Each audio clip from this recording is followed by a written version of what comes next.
కొంతమందికి దుఃఖం ఆగుతలేదు. అయ్యో నా పేరు చెప్పకపోయే అని చెప్పి దానికి తోడు పాపం ఈ మధ్యన కొంతమంది రాజకీయ విమర్శకులు కావచ్చు, సోషల్ మీడియా విమర్శకులు కావచ్చు, వాళ్ళకి ఏదో కొంచెం సూటిపోటి మాటలు అంటున్నట్టున్నారు. అయ్యో సారు నువ్వు కానీ పేరు తీసుకోవద్దా, పాపం ఒకటే మాటతో అనువదిలిస్తేవేంది మూటలతోని, ఇంత అన్యాయమా, నువ్వు అంత కష్టపడుతుంటే వాళ్ళ పేరు చెప్పొద్దా నువ్వు అని చెప్పి అంటున్నట్టున్నారు. పాపం అక్కడక్కడ వింటున్నట్టున్నారు.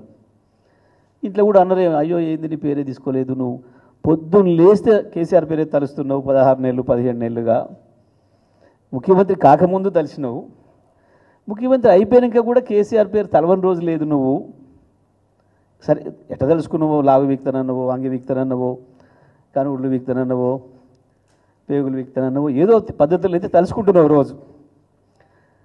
నిన్ను పేరు ఒక్కసారన్నా తలుసుకోకపోయాని బాధపడుతుంటున్నావు. నేను నీ పార్టీ ఎమ్మెల్యేలు, నీ పార్టీ మంత్రులు లేరు, నీ పేరు గుర్తుపెట్టుకోవట్లేరు, పిలుస్తలేరు. ఆ అక్కసు ఇవాళ కనబడుతుంది.